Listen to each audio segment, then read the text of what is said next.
Hi, my name is Shawn. I'm an incoming final year student at Swansea University studying English and Media, and today I'm going to show you my notes for my first year. Before we dive into that, I just want to do a bit of catch up. So if you're not keen for that, you can go skip to the part where I start rambling about my notes. Currently, my summer break. This is my second year summer break. And usually around this time, people find work. People go for internships. But for myself, I'm currently in Malaysia, although I study in UK. I'm also having a part-time job with a university. So I'm actually a student ambassador. So I do some data analysis work.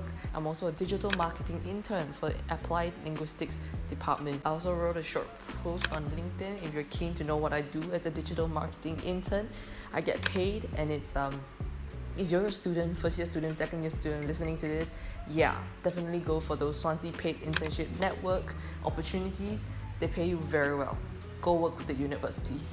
Alright, I think that's all the updates about me. I'm a bit crazy over these note-taking platforms. I don't use Microsoft Word, although they are perfect. You can do a lot with them. I tried out Evernote for like a week or two, and I moved over to OneNote in my first year, and it was the best. You can see this OneNote. When you open it up, you have notebooks. I made a notebook for each subject. So there is ALE108, which is grammar and meaning, MSP100R, which is public relations, MS120, media history, MS100, an introduction to media, ALE108, regarding teaching. So when you press into the notebook, you have all these sections. They call it sections here that you can add below. So these sections, I put them as lecture, seminar. Let me show you 108. So it's either lecture or reading. So you can also do that. It's like a folder kind of thing where you can toggle in and out. You can see all of them. Mostly lecture, reading, seminars. I try to categorize them like that. ALE108 was in my second semester, so that was when I already mastered OneNote. So you can see that it looks pretty impressive. If I can zoom out, you can see that I use a lot of different colors. I place them differently on different areas. It is a very enjoyable process, especially as the student who's listening in class. So it's week one. Week one is short. This is seminar, that was a lecture, and this is seminar. So L1, S1, this is L2.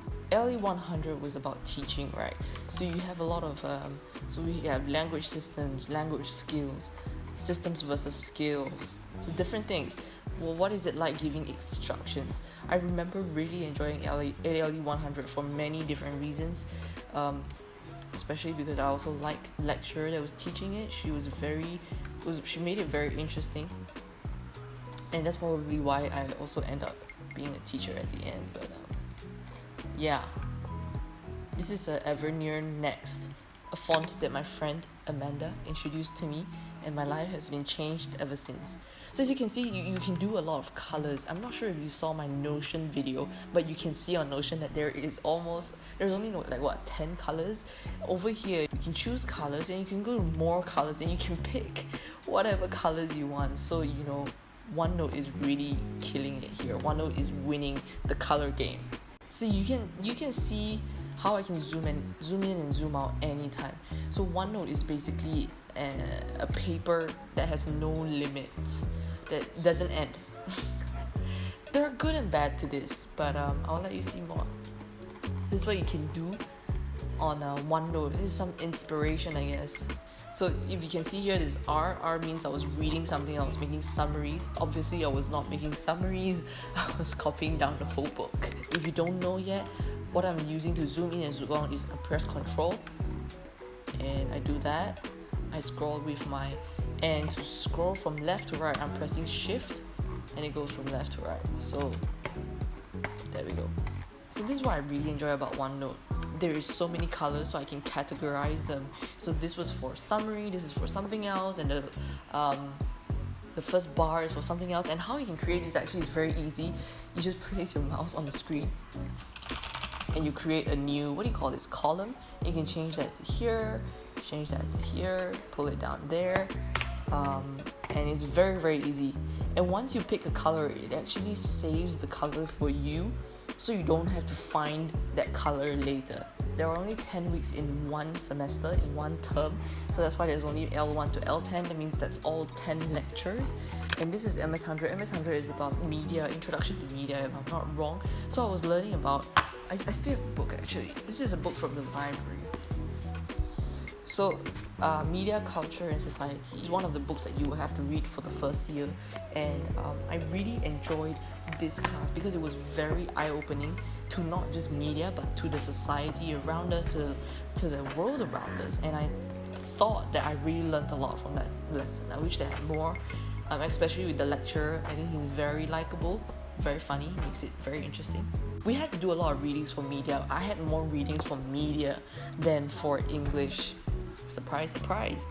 MSP 100, for this it was public relations, and for public relations we had to do a summary of a chapter every week, just because the lecturers wanted to make sure that we were reading the chapters. So this is MS 120, which is media theory.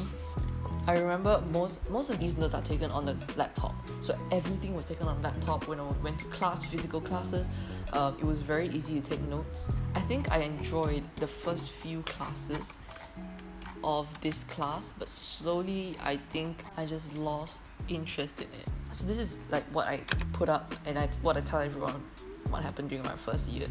So I stay in one of the university halls, and the best part of that university hall, the money that we're paying to stay has also included food money. So whenever we eat in one of the restaurants on campus, it's not that we're spending additional money, but it's prepaid. I had a very big table in Kilby. I still remember that because that was one of the best part about staying there as well. So in my first year, that was where I also met the Malaysian Society, MASU, which I became president in the second year. I represented my university at Bucks. It's like a national university game, and I played badminton. I also had a lot of different opportunities to represent the local club, the university, every Wednesday. So we were traveling to Cardiff, to Aberystwyth.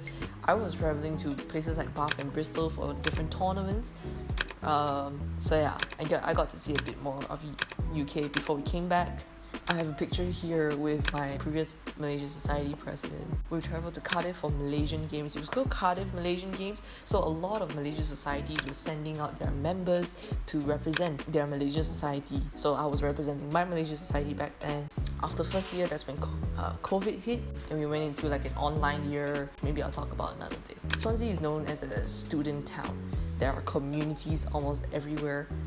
Student communities, social groups. I mean, if you're someone who's very sociable, it's very easy to find friends. It's very easy to find groups of friends that will welcome you with open arms.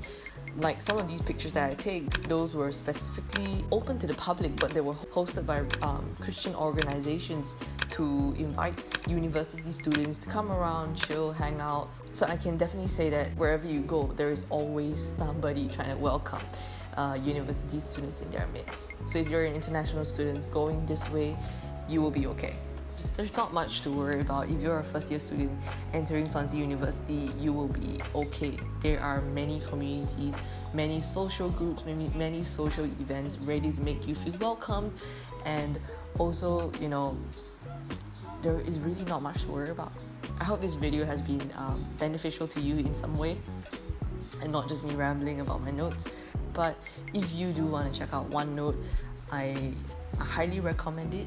Or if you want to check out Notion, I do have a video linked. I'll link it somewhere here, and you should go check out the Notion video as well because it's free.